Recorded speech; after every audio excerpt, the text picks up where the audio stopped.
Hello. Hi, Troy. Hello. Hi, everybody. So I am going to officially introduce this as a podcast as I normally do. And what I'm going to do is start with a reading from my book. And for those who have been on a Reinvention virtual chat before, today is number 97, which is pretty remarkable. I've done 97 of these since the beginning of the pandemic. My book came out March 7th, right before we were all sent home, as we all know. And I decided that instead of taking my show on the road, that I would bring the road to to a Zoom channel near you, and have brought this into people's homes for the last 18 months, which has been pretty spectacular. I launched a podcast in January of this year called The Power of Reinvention. And it's all predicated on this wonderful book, Reinvent Your Life, What Are You Waiting For?, which I wrote many years ago and really came from, I think, so much feedback that I was getting from people in the world that were saying, you know, you get to do what you want and live this life, doing all the things that you have fun with. And I think George can really relate to that, as many of you can, that I'm seeing on here today, because I think we've all grown up and realized that's the way to do things. But you know, 10 years ago when I had this nugget of an idea, I think we saw a lot of our friends and our peers around us struggling with where they were at in life, what they were doing, did they make the right decisions, were they with the right people, were they working in the right careers? And it was a very seminal moment for many people to kind of try to take stock of their lives and figure out what they wanted to do. George was at a place in his life where he was making some changes. And as I was writing this book, I turned to him one day and I said, you know, you've got a story here to share. So in chapter 2 of my book is George's story. And I see Gay is on here, and she's in the book as well, which is really cool. So great to see you. And we've just been able to tell some incredible stories over the last year and a half, but also through my blogs over the years and all of the different interviews and shows that I've done. So without further ado, I'm going to start with a reading from her, and then we're going to jump into this wonderful conversation. So in chapter 2, there's a section under the heading of The Art of Listening. A lot of us ignore our aha moments. We tuck them away in the back of our mind, choosing to think of them only in the dark. When no one is looking, when no one can judge us or tell us we're crazy for wanting to do something different with our lives. Whether it's going back to school, joining the church choir, or revisiting a long-lost love of photography. I've seen it hundreds of times, and if you ask me, it's time to start listening to yourself. This comes down to the difference between those who do and those who don't. Aha moments are everywhere, but do you hear them? And are you aware of the true impact they can have on your life? Reinventing your life is all about the aha moments. The moment when you acknowledge that no matter where you are, there's something else you want to do, feel, live, or engage in, and you recognize it. If you listen carefully to yourself, you'll notice clues that will lead you to what you wish you were doing, creating, living, and being. When you meet someone who's doing what they love with their life, ask them what their aha moment was. Their response may help you look for the clues about where to find your own. Some had it at a young age, and others didn't have it until after they turned 50. They are your moments, and they're so quietly yours that you may not even realize how powerful they really are. Don't take that inner voice for granted next time you have an aha moment. Listen, take note, and start the process of your life reinvention. While an aha moment can come quite suddenly for some, do not fear if it takes more time for your realization to hit you. Just as it has taken years to build into your current life situation, it can take some time to spiral out of it. The process of doing your own work and uncovering your own truths is the first and most important step in the realization process, no matter how. One thing I've learned from interviewing countless souls who have pursued, Indeed, one thing I've learned from interviewing countless souls who have pursued their own reinventions is that this journey you are now beginning, is an important and cherished part of the experience. The process of self-discovery or rediscovery is invaluable and should never be rushed or overlooked. So, on that note, I hope you all listen and listen to yourself. We are going to have a fantastic chat with my dear friend, George Leon, who is here today and is part of my book and part of this story. I'm going to give a little background for those who don't know George, which are very few of you on here by the looks of it. George actually started a company, and this is sort of his big transition in a lot of what we're going to talk about today, a company called Cakewalk Entertainment, which is helmed by George. With more than 25 years of experience, he is a one-of-a-kind specialist in global promotions and franchise development in the entertainment space. As EVP of Sony Pictures Entertainment, he pioneered new franchise strategy by bringing promotions, consumer products, and product placement under one fully integrated roof. George carries that global scale studio approach everywhere he goes to create tailor-made promotional campaigns that elevate world-renowned icons and innovative new brands. That is just, what's that, George? I can't hear you. Oh, hold on, we're switching technical difficulties. There we go. I just heard you. Yeah. Can you hear me now? We can hear you beautifully, George. Okay. Everybody now? Yes. Yeah. It is so weird hearing that description. I know it's on my website, but it's weird hearing it out loud. Isn't it? Well, that's just the tip of the iceberg, George. So guess what? We're going to start to tell the whole story of George, because that's just the now, that is the moment, but all the things that led you up to this place. And for those of us who know George, there's always that smile on his face. He's always having fun. We are such kindred spirits in that respect, because we both love what we do. We have a lot of fun doing it. We surround ourselves with incredible people and great teams, but it may not have always been that way, right? So we're going to take you way back, George. I want to talk about little George. Little George, who were you when you were growing up?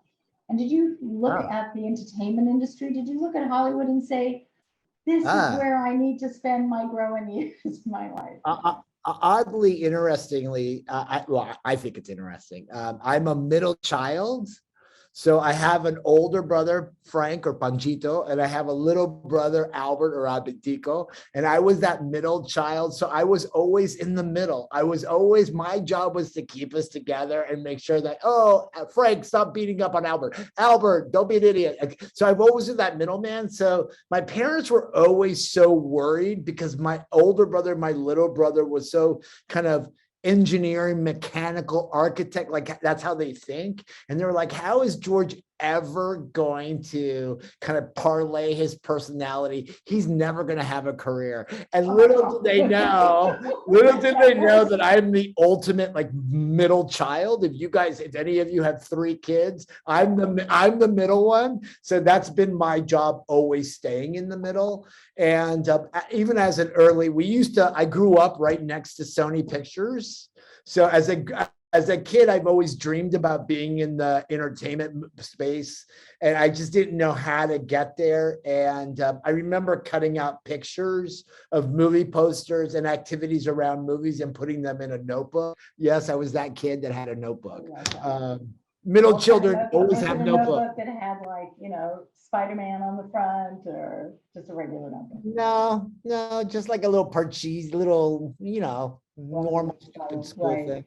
But so you had a vision of the entertainment business, and the process to get to where you are today was, a bit of a road. You and I first met when you were working with Saban Entertainment and Fox Kids. That was, our first foray around Power Rangers when you and I first connected. Yeah, my entry into the industry was really through licensing and merchandising. I didn't know, right out of college, I didn't know what I was going to actually do. And so there used to be a thing called the classified sections in the paper. So I knew it was a numbers game. So I took the classified section and I went to Kinko's.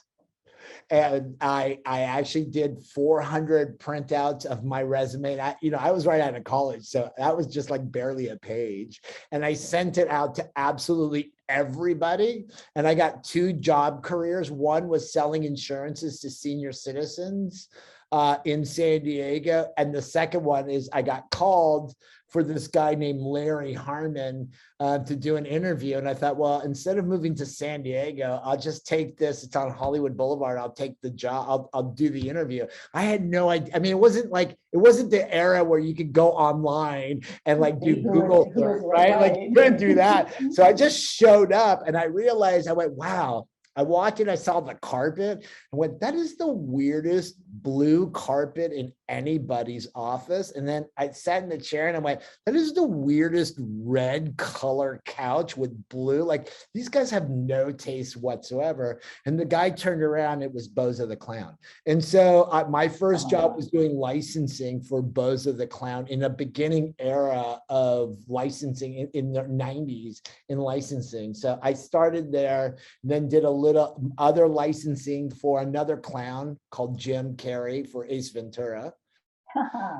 And then, but I was still doing the licensing. And then one day I was approached by the Saban Group. And, they had a little project. They had a little project for a show that was coming over from Japan. And I kept thinking, well, I got Jim Carrey. Leave me alone. Like, I don't need you. Well, that little project actually became Power Rangers. So I was in that process. So I did more. Then in that, I did promotions. And from Power Rangers, we did the Fox Kids and Fox Family. Then we evolved into the studio system. And then that's where I'm at now. Amazing. And, God, those years were really special. We were all, those of us on this conversation here, we were all playing in that space. I think we can all remember the licensing show at the Hilton, up those escalators, like the original licensing show location before it moved to the Javits, before it moved to Vegas. I mean, sure. The good old days, right? Those were some pretty special days, and working on the Power Rangers property as we did, and Digimon, and oh my goodness, incredible times. So much has evolved in your life and in the industry. And, from there, you went straight to Sony. Is that what the next step was for you then? Yes, from Fox Kids and Fox Family, there was a turnover at Sony, and it was my chance, and I wanted to get into the movie business, and I wasn't the first candidate for the job. I was the second candidate because I didn't have theatrical experience. But I had a lot of, I guess, listen, if you could do the Power Rangers, you could do a little thing called Spider-Man. So I think that they finally figured that out. So let's talk about that moment for a minute, because a lot of people listening to this are at pivotal points in their lives. They're having these aha moments. They're looking for a change. In the last year and a half, many people have been forced into changes they've not necessarily wanted in careers. We have to sometimes figure out how to find our voice, how to find our personal brand, how to really understand what we can bring to a company, to an opportunity, to a partnership. What was it in that moment that you kind of dug down deep and realized, especially as you just said, you were the number 2 candidate? How did you sort of find that voice to really express what you thought you could do that would make a difference? And I think it's such an important thing that we all know and understand. And as mentioned in my reading, that we know how to listen to ourselves and who we really are. What was it for you that enabled you to do that? Well, listen, I think Kathy, at that moment, I was so young, and I think that my feelings were hurt, that I wasn't the primary, I wasn't the chosen one for the role. And at the moment, my feelings were hurt, and then the opportunity came to me. And I've been the aha moment for me was when I was already in the job and I realized I had to kind of let that go. And I realized that I wasn't the chosen one. I was the only one for the job. I was the only one that, like, I had to actually believe that. I mean, again, 16, 17 years later, I made that job into the right job for me. So there was a moment there in the beginning where I kept questioning myself.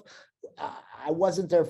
I had to work extra hard. I got to be so much better because I wasn't their primary choice. But in the end, you let that go and you realize that was my aha moment, is that I was the only one, the only person that could do this job and do it the way that I did it. Right. And that's not an easy thing. I mean, there's a lot of talk in the world about imposter syndrome and Yeah. the effect that it has. You know, the irony of imposter syndrome is like, good on you. If you can be an imposter and envision yourself to be something that you aspire to be, kudos to you, because that is quite a feat, right? Yeah, I love it that it has a name, like the imposter syndrome. I think everybody suffers through it one way or another, that you have like that you question yourself. And I think it's a universal suffering that we all go through. And it just depends on how long you want to carry it through. I mean, I think that in every role, in all my evolutions, I go through that imposter, like, can I really do it? Am I really right for it? So was there ever a moment as you were sitting there in your job in the studio for all those years where you had the other aha moment, which is, what else is out there? What else could I be doing? I've been doing this long enough. There might be something else. The grass could be greener somewhere else. Was there ever a moment where you questioned what you were doing and whether this was, it, or was it always like you knew this was the industry in the space for you?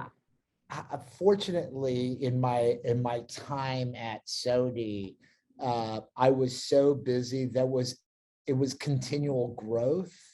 So I was really happy with that growth. And for many of you who have worked with me or directly with me or for like all of that, there was a lot of growth and there was so much there that I didn't need to look beyond those walls. So I was kind of fine, but I was constantly trying to expand and grow. And I just think that that's kind of who I am. Yeah. A little bit. Well, look, work is not. I was never looking out. I never needed to look outside, but sometimes you get forced outside and that's just as good.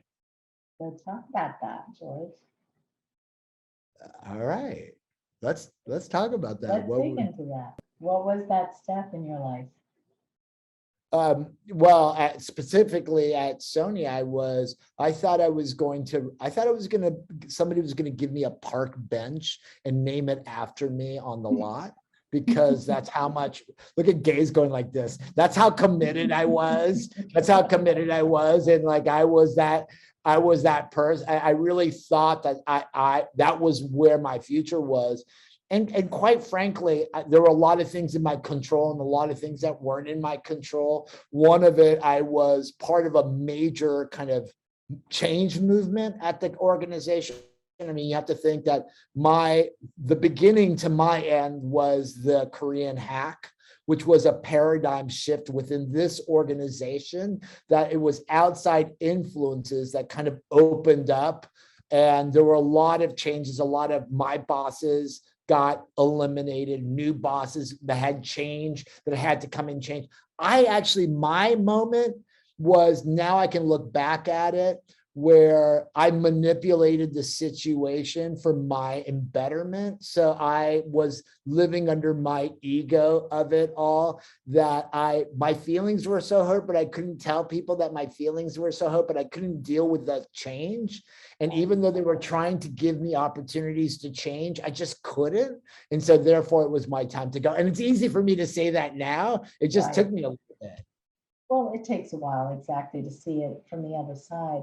And everybody always asks you, so did you quit or did you get fired? Like, those are so like two simple columns for everybody. And if you don't ask, they're thinking that. And in my case, yes, for both. You know what I mean? Like Right. if I didn't kind of manipulate it and push it, I would have been fired eventually. So I got fired and I quit and I just used it. Right. And it's interesting because those are pivotal moments. Those are the moments where, and I talk a lot about people having a reinvention in your back pocket.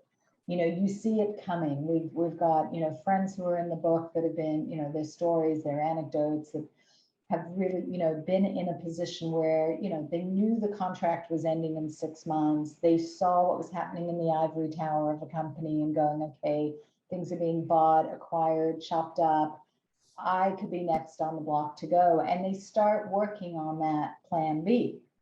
You know, they start kind of seeing the writing on the wall instead of just waiting around. They start really working on what's next. And it looks like you were kind of surveying the entire situation, going, how am I going to make this work for me? I was just trying to protect myself.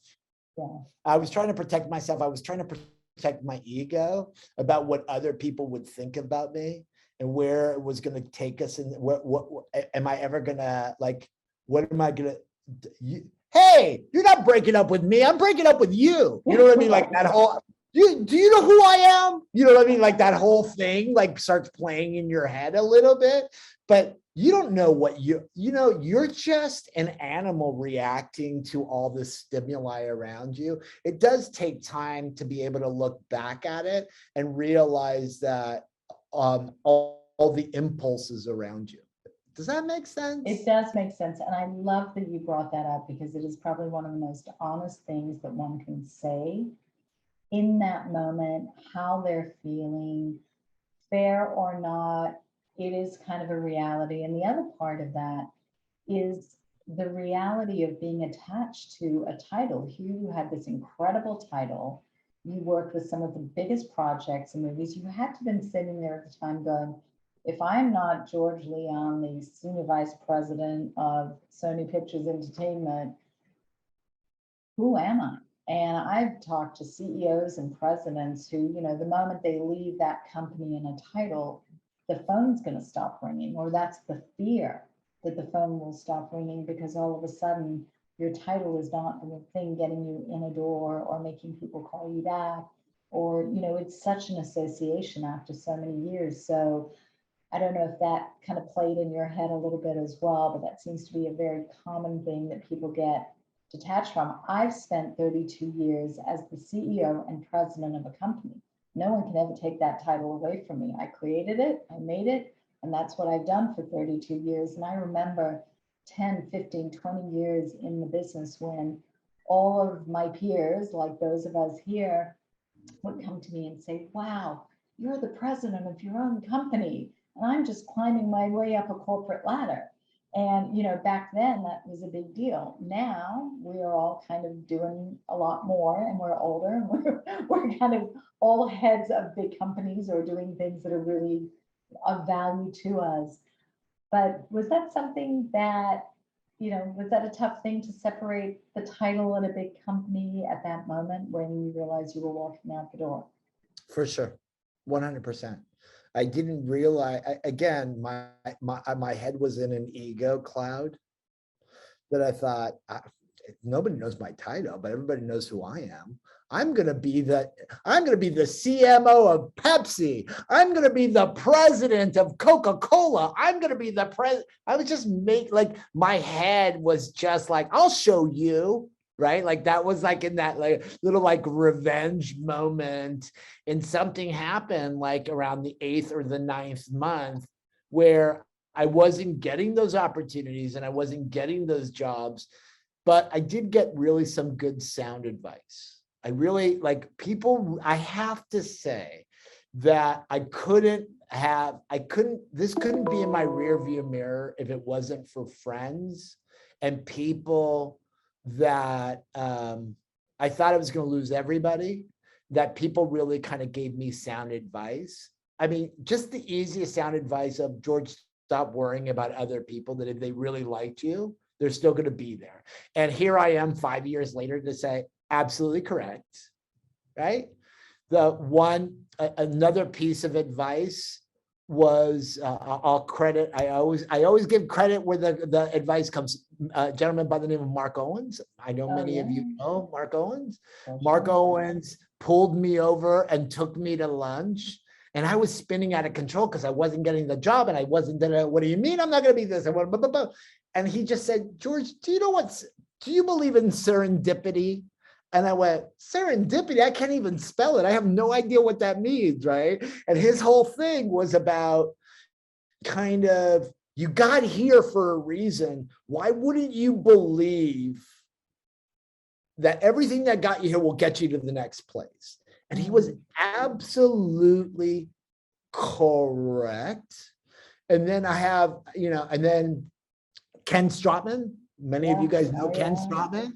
Yeah. He pulled me over and took me to lunch. And I thought, oh, he's going to offer me a job. I don't know if I could go on. I don't want. He didn't offer me a job.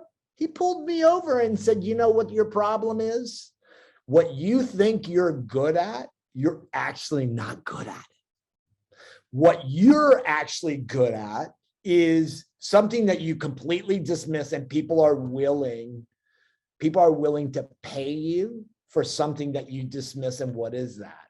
And I said, oh, I guess it's entertainment promotions. I wanted to do all this other stuff, but maybe you're right. And maybe I should just do it. And that's why I called the group Cakewalk. Right. And I also have to say, and I have to point out my friend Mel here, she's not looking right now because she's on her, I know how busy she is. So she's looking at emails, but I have to say, she doesn't know that I'm about to say this, but she actually helped me a lot too, because she was the one who just forced me, like, what are you doing? Get your ass up, go get it, start an agency, go and get it. So I have to say, that's kind of been my journey, and it took me a while and it hurt my feelings and I didn't know where I was going to go. But in the end, it was about believing in serendipity, allowing people to help you through it, figuring out who you are, not who you want to be. Yeah. And focusing on what you're good at. And that's kind of where I'm at. And I think that's what's helped me. I love what you just said. I'm like almost pausing just to digest it, because there is so much value in being able to listen to yourself, knowing who you are. I have a whole chapter in the book actually titled, Hello, Are You Still in There? And you and I talked about this years ago when I interviewed you for the book, and that's exactly what you shared, that you were focusing on the wrong part of, your life, where you wanted to be versus who you were and what you were so damn good at. And you were. And that's why I asked you earlier, was there any point in your career, even when you were at Sony, when you weren't being forced to look at what else you could be doing because you were really in it, but sometimes people are always kind of, wanting to explore different parts of themselves and wanting to sort of figure out, is the grass greener somewhere else? Should I be doing something? You look at your friends and your peers and your colleagues, and you think maybe that's something you could be doing or should be doing for whatever reason. So to get to a place where you start to really become more centered and more in sync with who you are and what you're passionate about is so key. And not everybody has an easy time doing that. And it took time, obviously, for you. And I just love how honest you're being about that, what that process was, what the fears were, what the challenges were, who the people were in your life around you that kind of pulled you up by your bootstraps and just kind of made you like look in the mirror, really, because that's what it was about. And to help you recognize that all the rest was kind of noise. So in that moment, you've never run a company before, you've never run an agency, you've worked with tons of them, and you're like, sure, I'll start an agency. Now, I've been doing this since I was 24, so I don't know any better, right?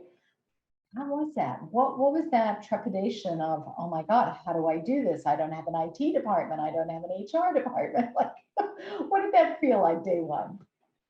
Well, I have a newfound respect for anybody who has their own company.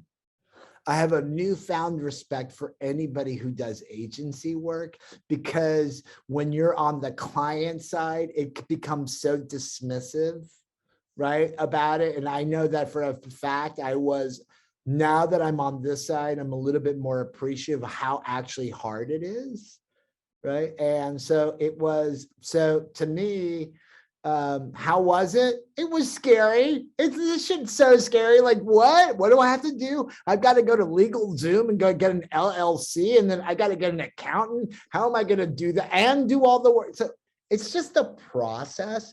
And I'm so, and also I've been very proud of the people that I work with and who you surround yourself, because I know I'm just talking about George Leone, but in reality, all of the work that we've done, it's always been a group. It's always been a department of people getting shit done. And even in an agency, it is a group of people getting things done. So just surrounding yourself with people that matter, that believe in the same, that believe in you, but believe in that kind of what you're trying to do is important for me. And with the last year and a half, clearly we've all had to deal with things on very different terms. Not being with the people that we love and adore and have built around us in our companies that are, the lifeblood of what we do every day. Talk about what that's been like for you guys. How do you maintain a bit of that corporate culture? How do you maintain the and I'm going to look at Stacy and Mel, who are on this thing. We kind of hunkered down. We were scared shitless. I'm assuming I can say shitless on your podcast. You can say right? whatever Okay, you great. want. We were scared shitless because all of a sudden we were on a different trajectory. We were working with all these different studios and different theatrical projects. And then our movie, everything had stopped. And where we went to was like, oh shit, we're the first ones to get furloughed.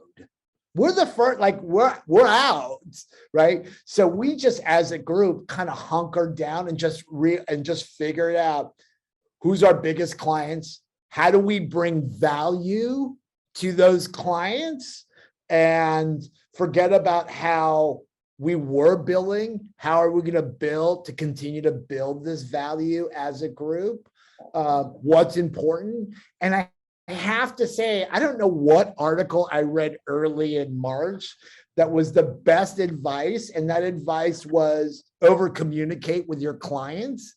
And God knows we do weekly quarantine diaries as a group that we're compiling information and we're reposting and positioning. And every week our bosses know exactly how hard our job is. And they know how hard our job is, that we've been able to survive so far the pandemic. Right.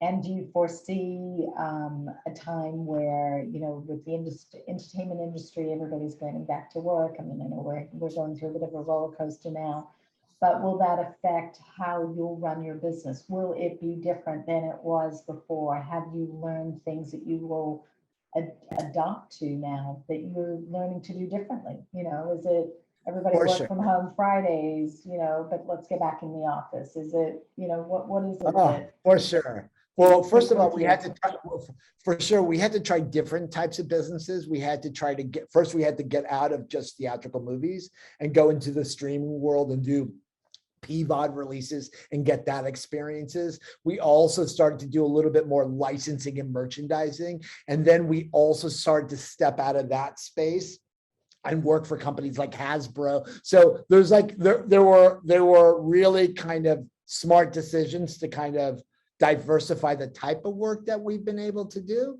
as a group. So that was really important for us. We all have just gone through culturally a paradigm shift. Forget it.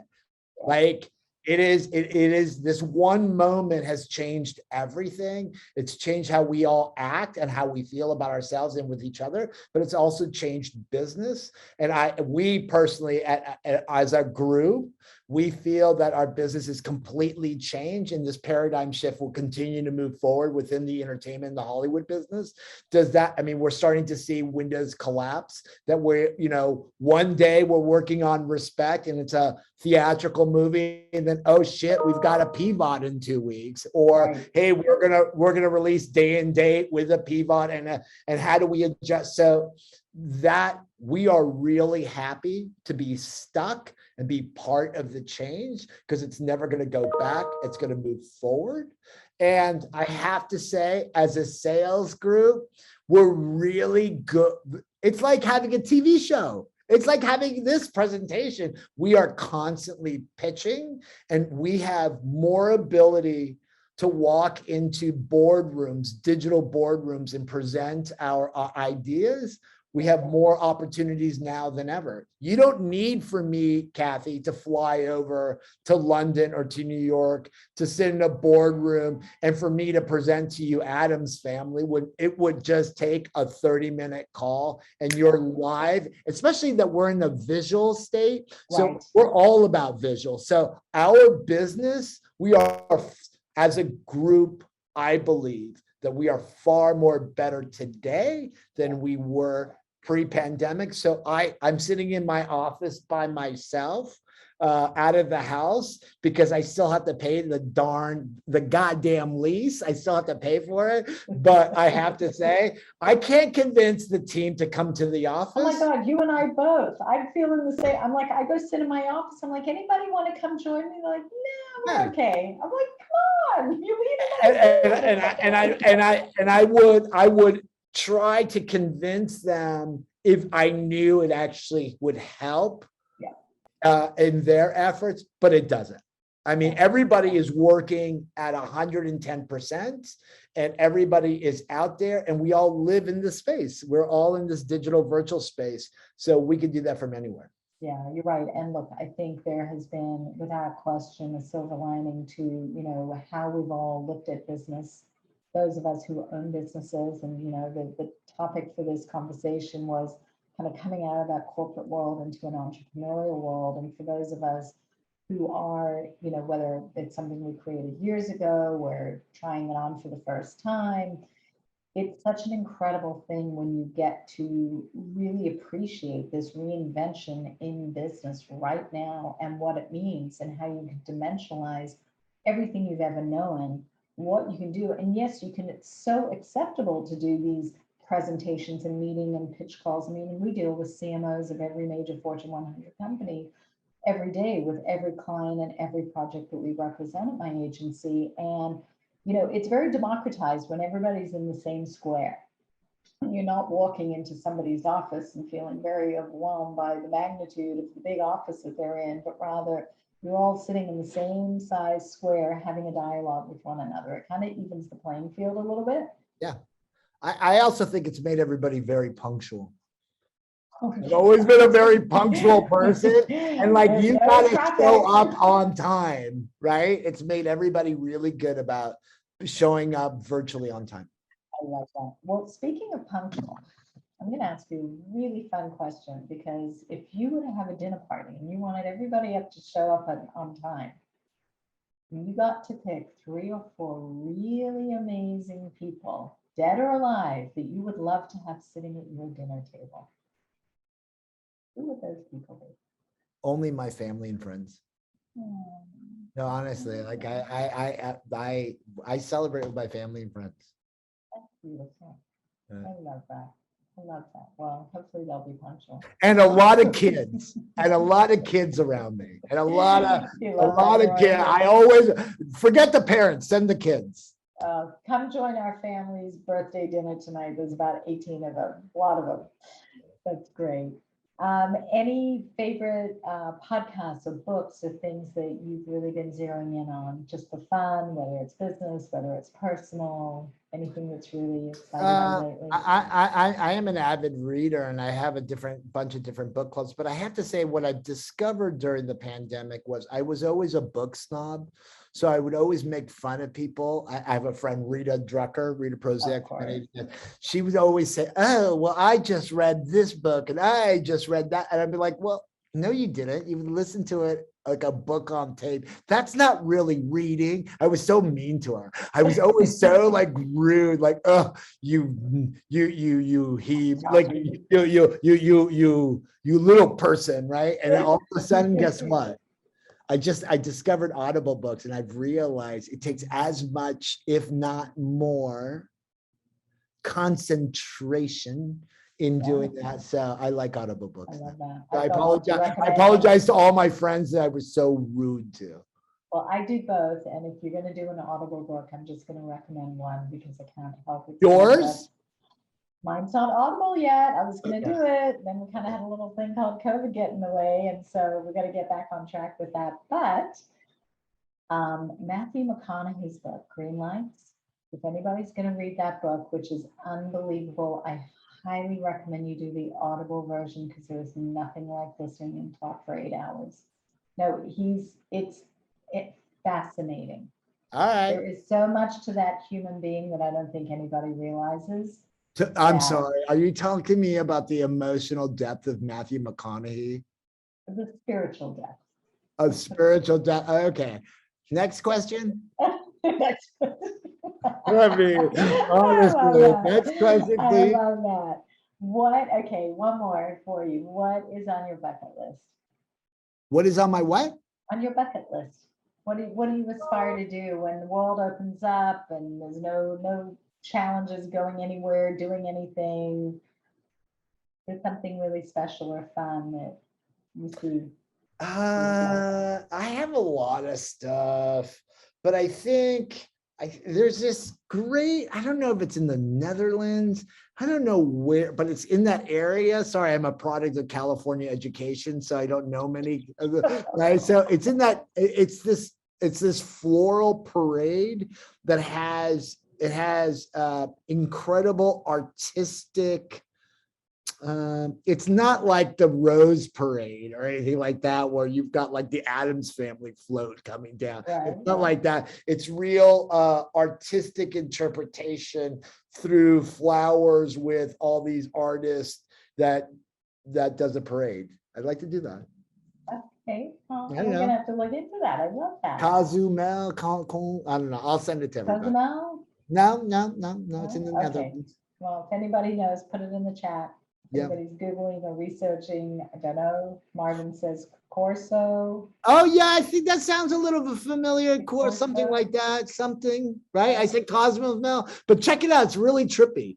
Okay, I love that. I love finding out new and fun things. Yeah. We are going to, because we're on a podcast, I'm actually going to sort of sign off for those podcast listeners, but we're going to all stay right here so that I can also open up this conversation for Q&A. So for those in the world of the podcast land, I want to thank you for listening today, for tuning in. If you want to reach George Leon, it's cakewalkentertainment.com, or he can be found on LinkedIn.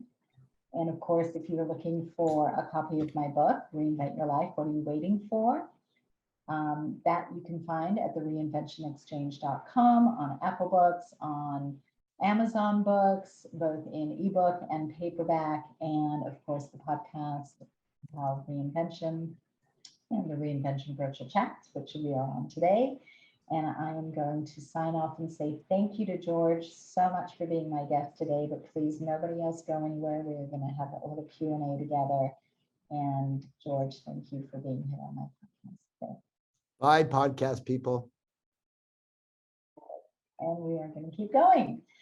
So, wow, look at all you. I love seeing old friends, new friends, and I just really would love to invite anybody who wants to say hello, chat, ask a question, address something we talked about today.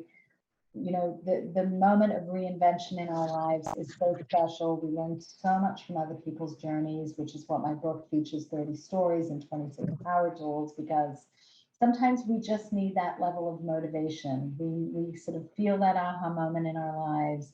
We don't know what to do with it. We don't know how to get there. We're trying to find our passion. As I said, some of us have been forced into scenarios and situations in the last year and a half that we weren't expecting. And some have been fantastic and fun and fabulous, and some have been a little daunting and scary. And that's why we love having these conversations. So is there anybody that has a question or would like to share something that we've discussed or elaborate, or, you know, just let's chat a little. And hi, George. There we go. Hey, Josh. Hey, Josh. What's up, Kathy? How you doing? Doing Look good. at that face. That's a good face, Josh. I like it. Josh is Shit. our gem. Yo, so check this out, George. My question is, oh shit, what up, D? I like them jeans. Hey, Nah, Josh, you're on a show. all right, Come on, focus, babe. I'm gonna stop messing around. George, my question is, you was talking about all of that stuff with the people doubting you and stuff like that. But when you putting in like all of this work, right? All of this work, and then like nobody like see you or whatever, when is a good time for vacation? Oh, well, Josh, I think any time and every time is a good time for vacation, number one. But I listen, you have to take a vacation from yourself too. You know what I mean? Like you have a vacation No, doesn't mean that you bro, have I gotta keep a working. vacation It's doesn't like mean that you have working. I know, but a vacation doesn't have to mean that you have to get on a plane to go to a destination. A vacation can be kind of a little mental hope, a little mental break. So I would suggest vacations as much as possible. For an hour every day. That's what I do. That's beautiful. perfect. That is it. That's what you need to do for yourself. I do Yeah, try to Renee? meditate. I do try to meditate. I've started since this last years, as I've matured, I have tried to practice meditation, and that helps.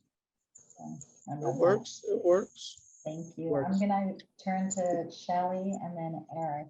Thanks, Tosh. Shelley, where are you, Shelley? Hey, there you are. George, nice to see you. And I just have to say a couple of things. One, I just think it's so wonderful how you give your credit team. You give your team credit. Your exuberance, it just feels like the energy you bring people together, you gravitate them, but you really are a true supporter of bringing in the team and sharing the credit and the hard work, and that's incredibly amazing. How are you maintaining that with all of this work from home, disruptive, even with the clients you're working with, where they're not actually may not have the same kind of work culture that you do in your environment and camaraderie? Are you finding it a little disjointed and difficult to connect with them? I don't know. This may be a good question for my team, but I think I love people. I'm a middle child, and I think that I'm fortunate with the people that I work with that are looking for that kind of human connection. And it's really hard virtually to connect with people. And so I'm fortunate enough that I put myself in a position with people that want to connect.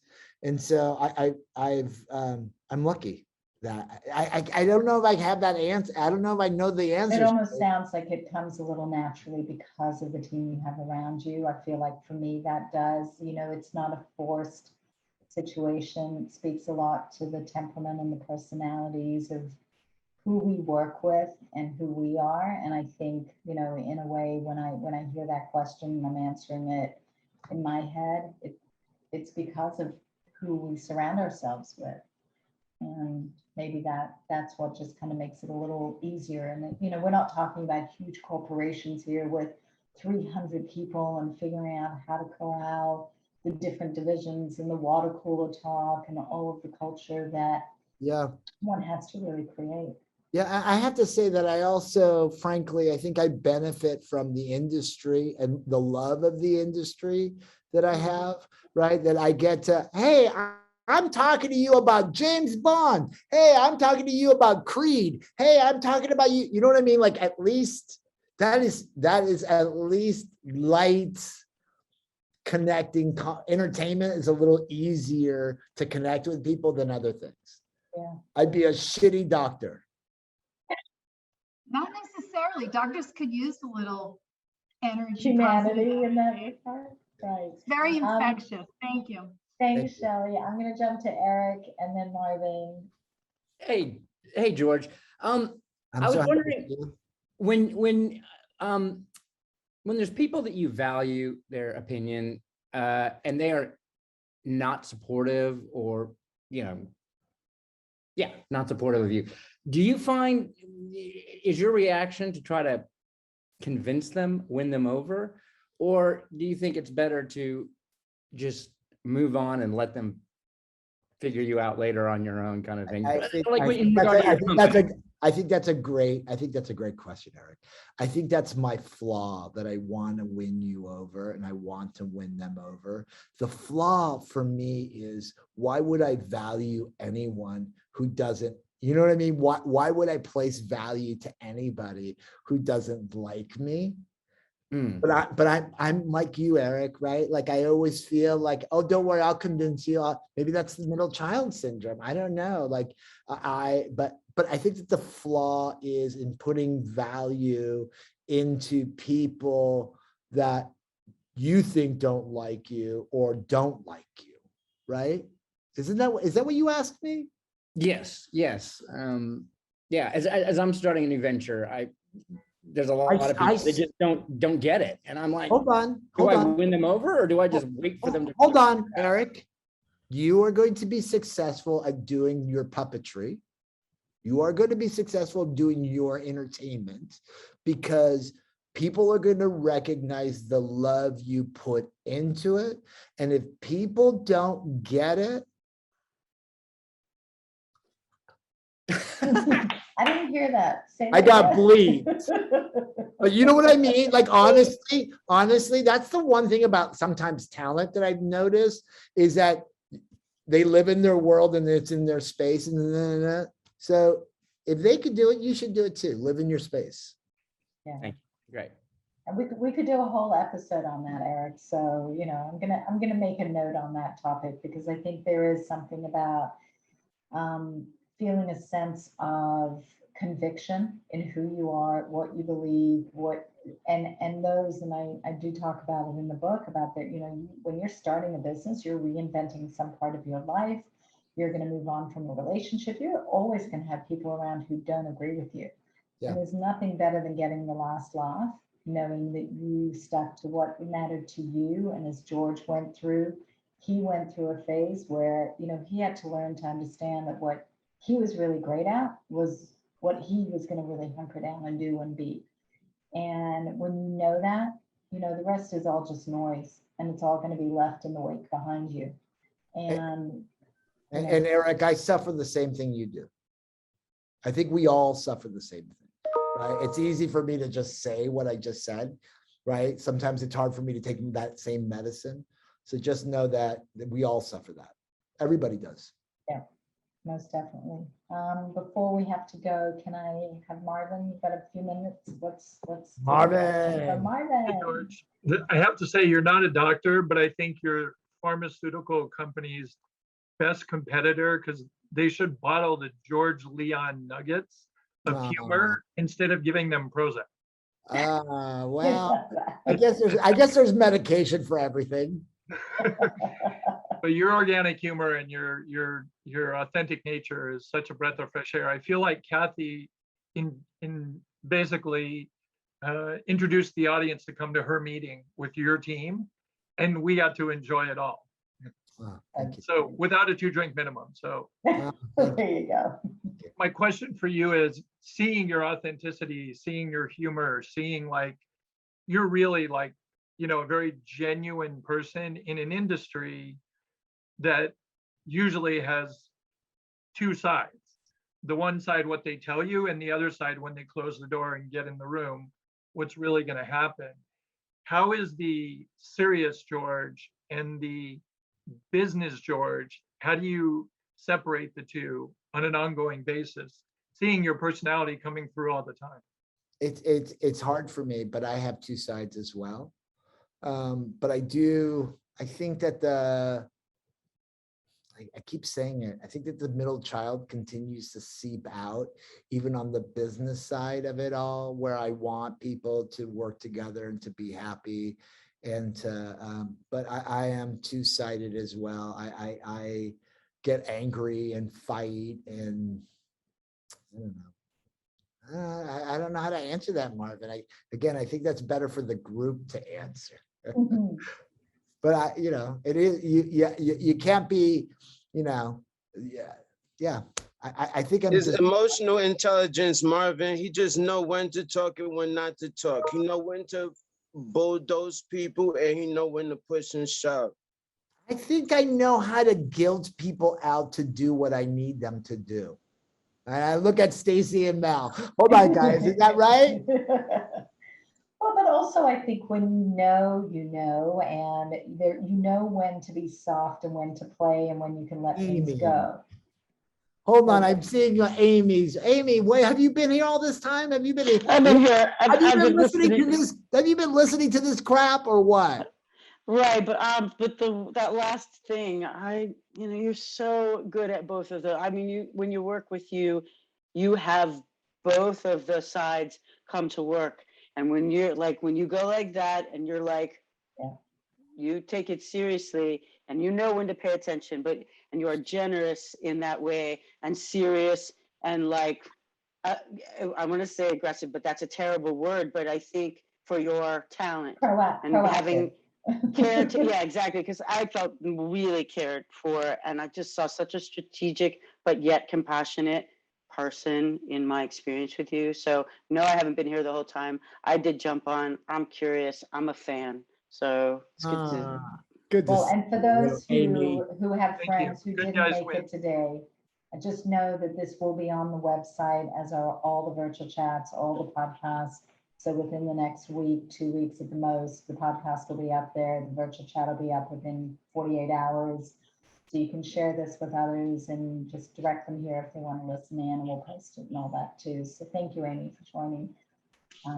And yeah, I think you're right. I think there's a, again, and I think this is where George and I are so alike in kindred spirits in what we do. We have this gregarious, joyful sense of life and who we are, and we don't take it all so seriously, but we're so serious about what we do for a living, and we're committed to it.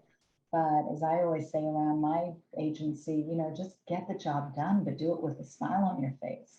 And, I used to say, look, let's not, sometimes you can't sweat the small stuff. You've got to make sure that everybody learns and grows from it. And I often say, we've got to be realistic. If we're not curing cancer and it's not that serious, let's just take a breath, regroup, figure it out, make sure everybody knows if you've got to stay late, if you've got to work late, if you've got to get it done, you make up for it on a Friday and you go home early. We're now representing the Farrah Fawcett Foundation, so we are helping to cure cancer for somebody somewhere, thank goodness. So, there are moments where it's all a little more intense, but I think the playful part of us and being able to get it done with a smile on our face is at this point in our lives, especially. I mean, really, what's it all about? I think we've all learned that in the last year and a half, right? Don't forget though, Kathy, because it's still kind of difficult because business and love is kind of two separate things. And then when you got to get the job done, it's like you got to get the job done. It's like you kind of can't enable people to piss around on the job. So it's like, listen, let's get this job done. After work, 5 o'clock, everybody go Then hit we the can bar, play. drink or Exactly. something. Yeah. You know what I'm saying? Like, but 100%. it's like you got to get the job done because, that's kind of like priority if, what I'm saying, your life depending on it. That's why I work so damn hard. I don't want to work so hard, but it's like if I got to keep working till I get that freedom till can't nobody tell me shit, then that's what I'm feeling to do because really ain't nobody can't tell me shit. It's just that I be on the other side of the law. You dig? Fuck everybody, you know what I'm saying? Let's just make this bread, I guess, and be free if that's what matter. You know what I'm saying? But I ain't trying to kill nobody over it. I love everybody still the same way. But it's like the job is the job. It's either fucking work the job, excuse my French, or you know what I'm saying? We live You, it. Josh. Josh, you know what? You show up every week and you are so committed to living an inspired life. It's awesome. I know that we're at the very end, we're past time, and I want to thank everybody for being here. I'm so grateful for everybody being here and for just, George, love this conversation, love being able to reconnect. Thank you for being a part of the reinvention journey and my book and this chat about our lives and things that are going to inspire other people to do, what you broke out and did, which is not for the faint of heart.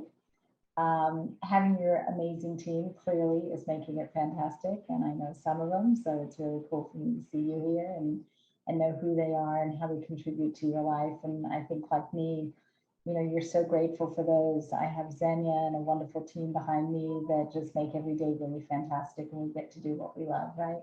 Yeah. Well, thank you.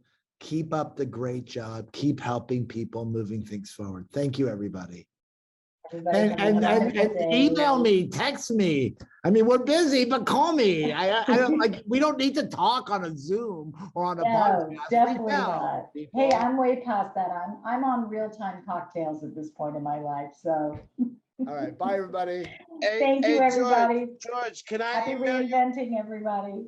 Can I Of email course you, you can. George? Of course you can, Josh. All right, man, because I'm not like a new fan, man. And honestly, I need some mentorship, because if I could get it from the right place, I want to get it from the right place. I'm hold my word to that. I'm happy to help, Josh. I'm not a real doctor. I only play one on TV, but the answer is yes. I'll connect you guys, Josh. Damn, I gotta get that email, man. I gotta get your email. I'll take care of it, Josh. You got it. Please, Kathy, please. I'm I will. serious about this, for real, man. I'm trying to apply this knowledge. You Do got it. I Bye, will. everybody. Let's go. Let's go. Let's get it. Bye, everybody. Thank you. Have a great day.